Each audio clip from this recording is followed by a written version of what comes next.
Hey, what's up, guys? Today we are going to be taking a look at the Laci Green taking the red pill video. I have not seen it yet, and the internet seems to be losing its fucking mind over it, so I thought I would do a live reaction. So we're going to look at what the fuck she's talking about and see whether it's bullshit or not. I don't know Laci Green that well. I think she was involved with Gamergate, and I was just never really into Gamergate that much because I don't play video games that much. But from what I understand, she is an SJW, like a hardcore SJW, like kind of like Anita Sarkeesian, who is maybe backtracking a little bit, or she announced she was conservative or something like that. So I don't know. Let's watch the video and see. This video. Hi, Internet! I'm back! Hey. Did you miss me? No. Don't answer that if you're mean. I certainly missed you guys. It's been a few months since I've been on YouTube. Longest break I've ever taken, but it was very much needed, and I feel so good. I think social media detox is very nice. So I wanted to fill you All right. So first of all, she is a very attractive woman. Um, I kind of find her nervous shtick a little bit annoying, but I don't want to hold that against her because I also have a nervous shtick. So let's continue. all in on some stuff that's been going on since I've been on break. I haven't been completely removed from the internet. If you are active in the conversation about feminism and social justice warriors, you may have noticed that I've been talking to and hanging out with some anti-feminist YouTubers. This has apparently really confused people. There have been thousands of tweets and emails of people freaking out, like, what is going on? After all, Laci Green, am the very pinnacle of a social justice warrior. My SJW-ness has been memeified with statements like, everything is problematic and there are more than two genders and America is racist. But now, at pro-Trump rallies, I'm told by reliable sources, there's talk that I'm being red-pilled in the Matrix sense, not so much the pickup artist sense. The red pill is a meme that refers to this realization that the world isn't nearly as simple as you thought it was. The question, of course, is what is the truth? What is the truth?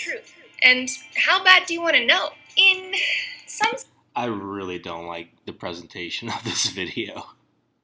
Maybe just because I'm like kind of old school, but it like this whole like, hey, I'm this plucky girl and I'm an SJW, but now I'm getting red pilled or whatever. It seems very disingenuous to me because I mean, if you were an SJW and you became like a skeptic or you became like more conservative, that to me that's deserving of a serious video because I mean, again, I don't know her very well, but Laci Green's cultivated an audience with her SJW friends and listeners, and for her to just come out with this video and say, "Hey guys, what's up? Blah blah blah. I'm red pill now. Isn't that funny? I'm so edgy."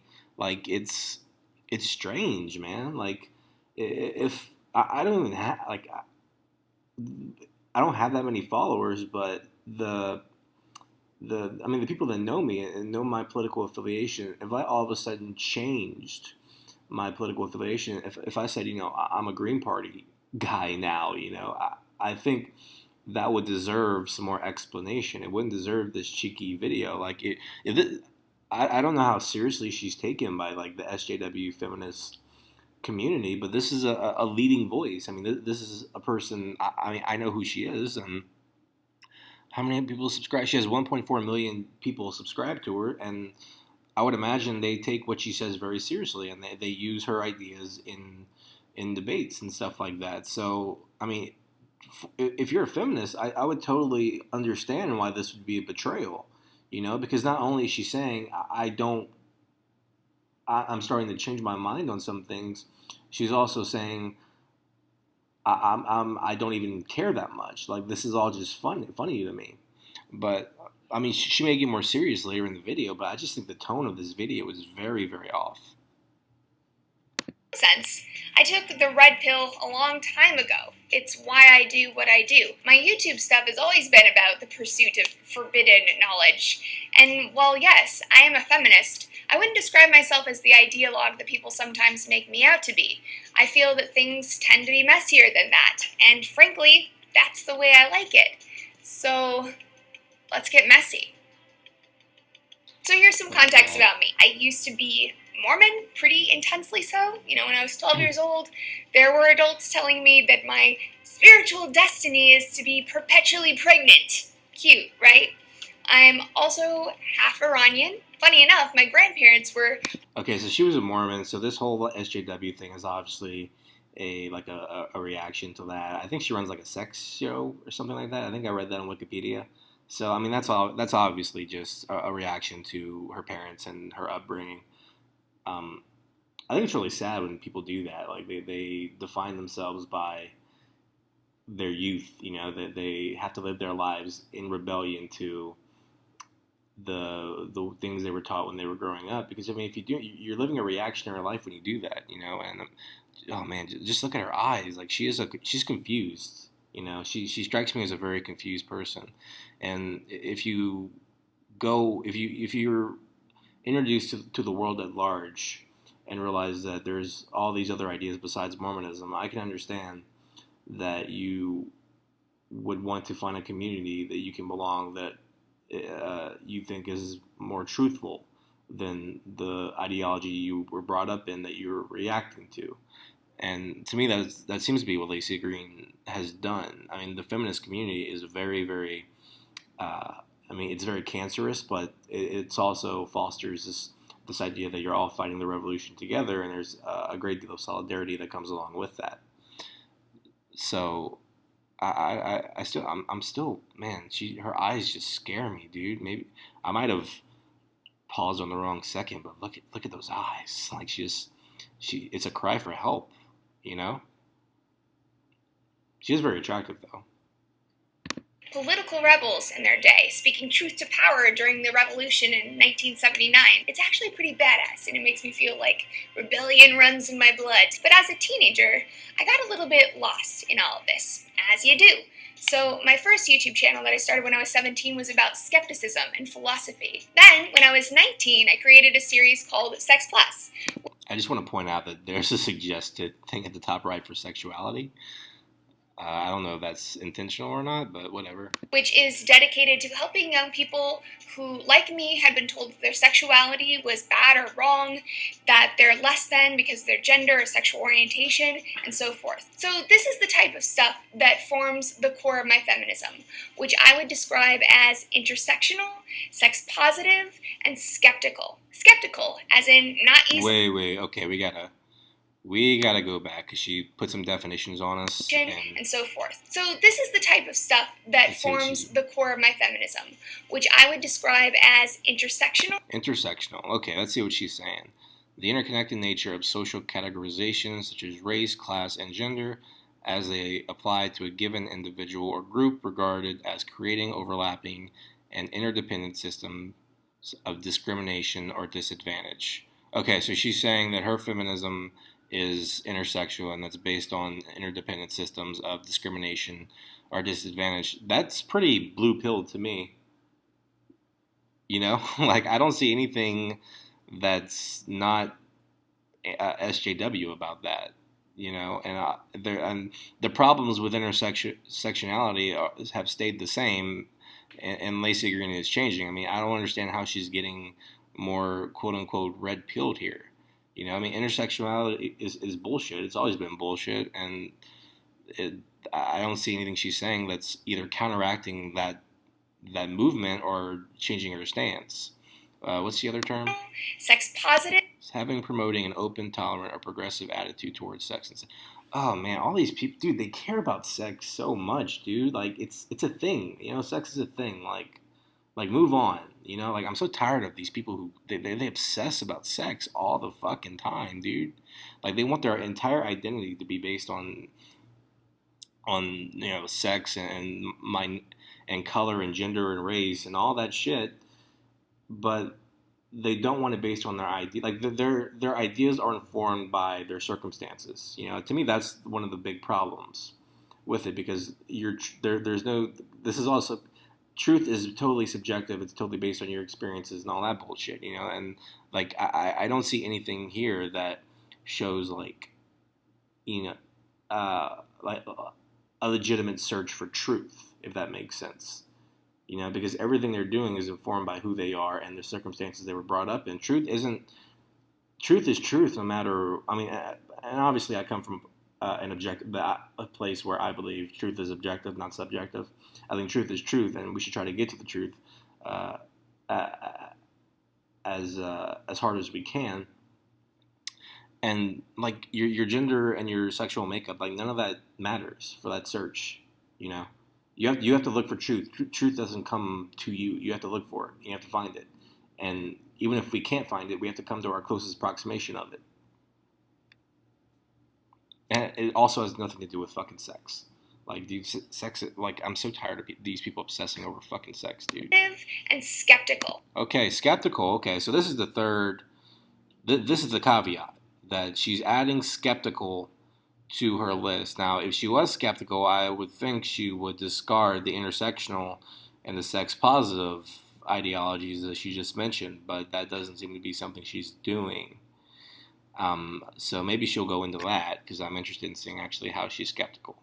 Maybe, and I've read some comments that this is all just a disingenuous attempt for her because she sees the feminist boat is sinking and she wants to kind of jump over to the skeptical ship, and that could be it. Again, I don't know her well enough to make a decision on that, but I don't see how she's skeptical. I mean, I don't see how she's jumping. I mean, she's saying she's red pilled now, but she's not changing any of her positions. She's adding skeptical to her identity, along with intersectionality and along with sex positivity. I mean, the skeptic community on YouTube is pretty anti-intersectional. You know, they don't like intersectionality. I don't know if she's been around in those circles a lot. Skeptical, as in not easily convinced of stuff. Science is my rubric wherever possible because we're all prone to human error. Science isn't perfect, but it helps reduce those errors by a lot. At the end of the day, we all... For further information, see Bill Nye the Science Guy. all have true beliefs, and we all have false beliefs. Skepticism is about acknowledging that. It's questioning even the seemingly unquestionable, and being willing to adjust our beliefs as we get new information. In truth, I want to engage with criticism, but it's really hard to do online. There's a lot of hostility, things escalate super quickly, people don't really seem to be listening to each other, it's just a shit show. So I went down the rabbit hole of anti-SJW videos, and I found that some are pretty disrespectful. But that's not all the channels. I've recently found anti-SJW channels that are well-cited and reasoned, make some interesting points. Sometimes I'm like, yeah, I agree with that, or I didn't really think of that. And sometimes I disagree, in which case, I still... The big thing about the skeptic community, and this is the thing that I respect about the skeptic community, and this is the thing that the feminist community doesn't have, is that the skeptics take pride in the fact that they will have their minds changed as new information comes in. Feminism doesn't have that in them. Feminists are going to be feminists, and they're going to be feminists no matter what new information comes in because they are because they've already made their conclusions. They just need more arguments for their conclusions. Skeptics haven't made their conclusions yet, more or less. I think. And I think the reason when she went to these anti-SJW YouTubers or these skeptic YouTubers, she realized, they're actually making arguments. And they're actually trying to figure out what they think, And obviously there are some skeptics that don't do that, but I think Sargon's good about that. I think Kraut and T is good about that. All those guys. So she's saying basic information, but she refuses to actually go to the conclusion that they may be right about some things. That maybe she was wrong, maybe they're right. I still feel it's beneficial for me to listen and consider another perspective. It helps me learn.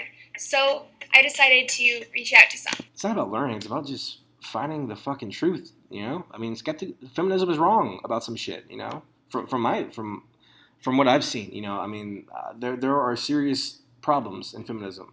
There were serious problems in their arguments. There were serious problems in their methods of execution, of advertising their message, all that shit. And you can either accept that or you can't.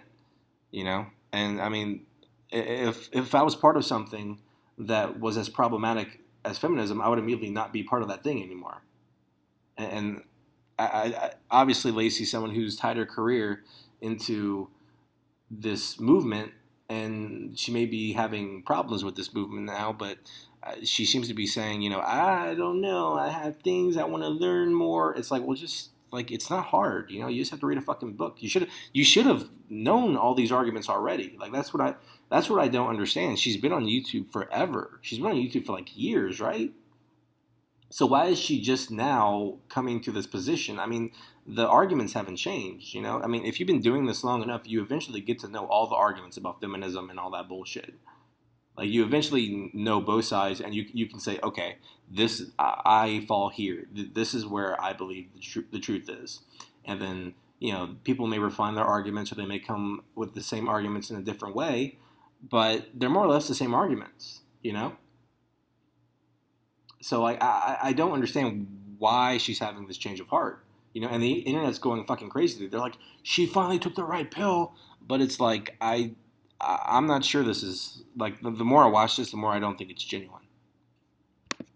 And, I was pleasantly surprised. People have been pretty kind to me. And, I'll be honest, they didn't really expect that judgment. Well, okay, when she said that, I just thought of something, which is maybe she's perceived the skeptic community to be the enemies, the misogynists, and she's talked to, I think she talked to Blair White on a live stream a few weeks ago. I didn't watch it, but maybe she's talking to these people and they realize, oh, we're actually not evil misogynists, we're not Nazis. Maybe we're just people who have differing opinions, and we're actually interested in conversation with the far leftists, but the far leftists won't actually have a conversation with us, and so maybe she is kind of realizing to herself that maybe I'm in the wrong group here. Maybe I'm actually in a group that's trying to stop free speech and trying to censor these people when there's really no legitimate basis to do so. Vitriol. I even feel like I have a really good connection with a couple of new friends. But not everyone is so hunky-dory about it. Good friends of mine, feminists, have been a little bit skeptical of me. They express the opinion that talking to antis or problematic people is, not going to be worth the time, that it won't be fruitful, that I'm engaging with bigots and validating their perspectives, that I'm offering a platform to bullies, things like that. While I can appreciate this perspective, I fundamentally disagree with it. So why do you appreciate it? Like, there's nothing about that viewpoint to appreciate, and that's why people hate these SJWs so much, because they constantly look to shut down dialogue when it is I can't say there are many fundamental tenets to our civilization, but I would definitely say, at least up to the Enlightenment, one of the fundamental ideas that we can all agree are good is open dialogue and the discussion and refinement of ideas. So this all comes, SJWs, this feminism is very influenced by Marxism, and this has always been the problem with Marxism, is that they're prone to violence and they're prone to shutting down the other side for the fulfillment of their vision. So let me go down another rabbit hole here. Social justice communities lately have been arguing that bigoted ideas, this harmful speech should be suppressed because it allows the bigotry to spread and to be validated. I'm thinking of campaigns to get people's Twitter. It doesn't. It really doesn't, but go on.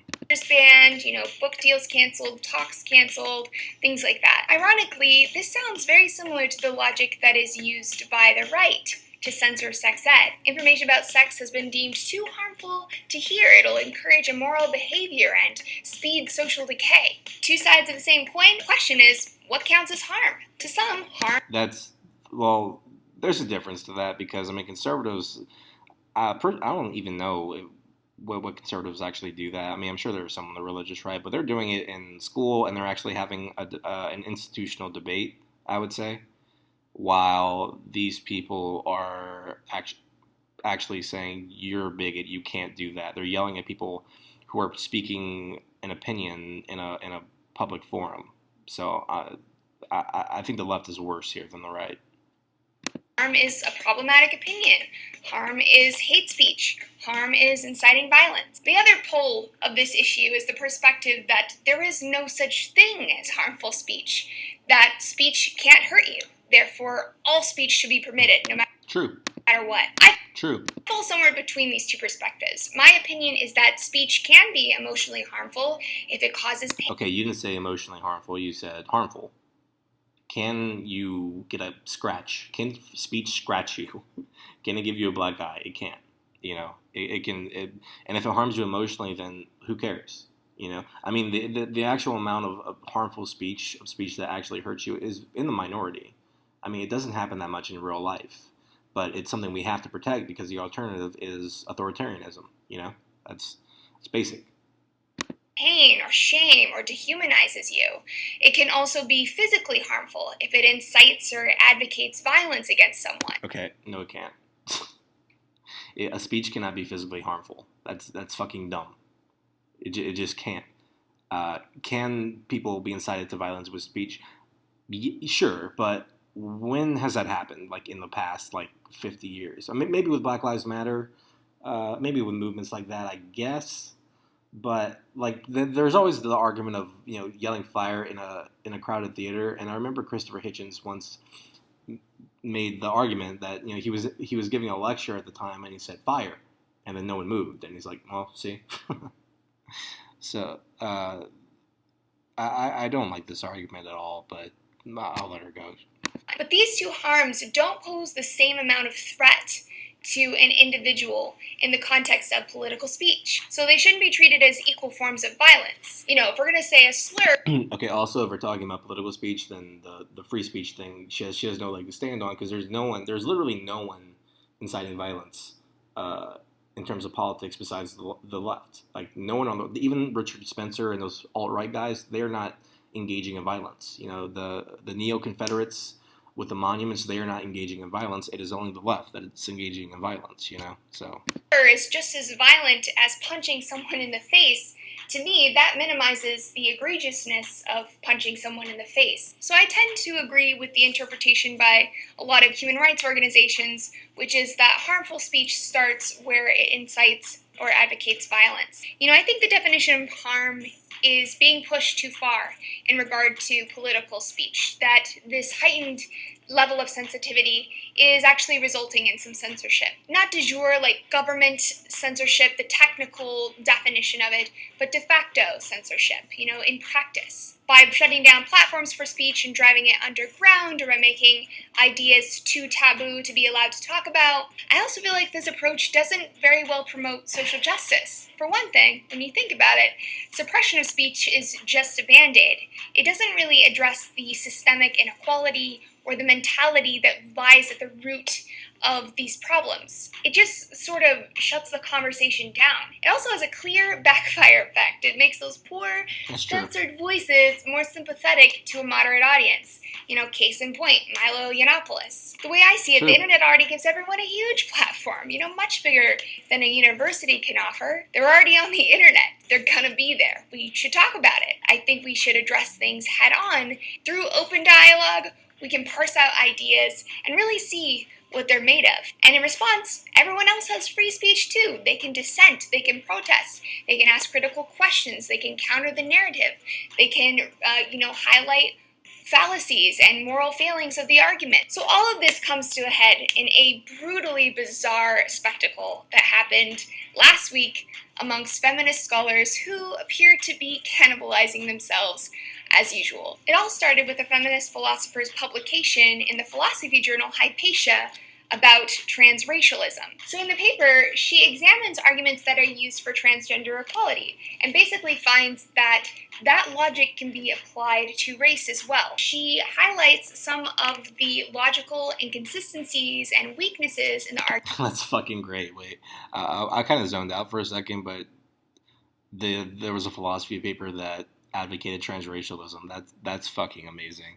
I can't wait to hear this. Arguments that are used against someone like Rachel Dolezal. It's a controversial topic and a controversial conclusion. And, she may well have some things wrong. But instead of refuting her arguments on their logical merits, The academics penned an open letter claiming that the paper needs to be revoked, citing its various harms, including using the wrong word, degrading trans people by comparing them to dolezal, and having read the paper, the accusations that are made in this open letter are a complete misrepresentation of her argument to an extreme degree, which really makes this whole ordeal all the more troubling. These are not grounds to censor an academic paper. They're not grounds to ruin someone's academic reputation. I mean, what's the end goal here? Is it that, only a very specific perspective can be heard in a philosophy journal? Yep. Exploring feminisms? Yep. Like, that strikes me as very contradictory. Yep. And more generally, should publications, reject papers that don't agree with majority opinion? Like, that makes no sense. Yeah, well, all academic journals disagree with majority opinion, at least all academic journals that are published in critical theory and gender studies and ethnic studies. I mean, these are all academic journals that are based in Marxism and all that bullshit, and most of America doesn't really believe in Marxism, even though most professors who are, have a career in those fields are being trained in Marxism, So this is a pretty big concern of mine, and, I've felt this way for a long time. It affects my work. It affects the way that I can interact with people, the things I can talk about, the people I can talk to. And this is not to say that censorship doesn't occur on the right, because it absolutely. Okay, yeah, I guess those are legitimate things. I really haven't read that story about Jeff Sessions prosecuting a woman for laughing. My gut feeling is that's bullshit, but I guess, I haven't looked into it, so I can't say anything. But what was the Elizabeth Warren thing? Republican senators vote to formally silence Elizabeth Warren. That's not the same fucking thing, dude. Like, it's just not the same fucking thing. Elizabeth Warren was like was mouthing off about something for like, I think she was like filibustering or something, and Republican senators were just like, dude, we're not dealing with this bullshit. Like, shut it down. It's not silencing people to do that. Like, it was a political move. Ugh. Because it absolutely does. They just tend to censor different. Yeah, and the Glenn Beck thing and Tommy Lauren. Look, man, I don't really like Glenn Beck or Tommy Lauren, but I mean, Glenn Beck has a company that is very, very pro-life, and if you come out as pro-choice, it's a big deal to Glenn Beck, and it's his fucking company. He can do what the fuck he wants. So, is that censoring? I wouldn't say it's censoring. It's just like it's a conflict of interest more than anything. And so, I mean, my main point here is that the left censors themselves and other people way fucking more than the right. It's not an equal issue, and that's what she's trying to make it. She's trying to come off like as a centrist when she's obviously a leftist. And I mean, that's what's annoying me about this video. Issues. So where does this leave us? I want to continue these conversations, which is why soon I'm going to be launching a series of live debates with feminists and anti-feminists. So in the comments, let me know if you have an idea of someone that I should invite on, or if you have ideas of topics that we should debate. And as for that... Ooh, okay. Wait, let me finish the video, then I'll talk. Red pill. Well. Okay. Who would I want to see Laci Green debate? I would really like to see her debate Karen Strawn. I think that would. I think Karen would just set her straight because that's what Karen does. Who else? Sargon, obviously. I think Sargon knows his shit about feminism. The Distributist, I would say, would be a really good choice. And obviously like Naked Ape, Kraut and T, but those would probably just get more. Those would devolve into name calling or something like that. But yeah, I mean, that would be good. I mean, I think it's actually that project of talking to more anti-SJW people is a good idea. I can obviously see why people are saying that she is doing this just for opportunism, that she just wants to jump ship from the feminist boat because feminism is no longer culturally popular. They're feminism is the mainstream, and the counterculture is anti-feminism and anti-SJWism and all that bullshit. So she wants to be kind of seen as cool, from what I can see. I don't know her enough to know if this is like a calculated move or not, but I think people who do believe that have a solid argument. as I mean, in regards to her like taking the red pill or whatever bullshit she was talking about, I don't see her taking the red pill. Like I just don't. None of them, nothing she said indicated to me that she is leaving the radical left. You know, all she's saying is that she really hates this free speech censorship that's going on the left, and that may actually be a first step for her because that was the first step for me. You know, I used to be progressive, and it was people censoring each other on the left that really frustrated me. And the more I looked into the people who were talking about that, it was people like Ben Shapiro and Steven Crowder and stuff. And eventually I was like, and one day I kind of just woke up and I was like, oh, I guess I'm a conservative now. You know, it was nothing more than that, really. I mean, Laci may do that eventually. Who knows?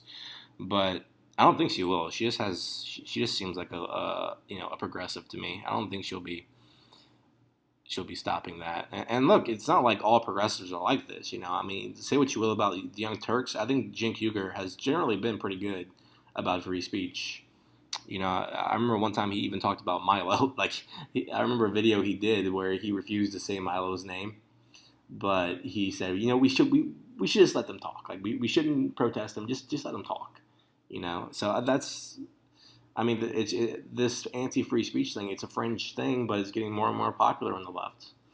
And this is what happened, and this is what they do. I mean, this is a repetition of a historical fad that goes on every like it seems like once every few decades. I mean, this was happening in the '60s. This was happening during like the French Revolution. Like all this bullshit. It is a big problem in leftist ideology.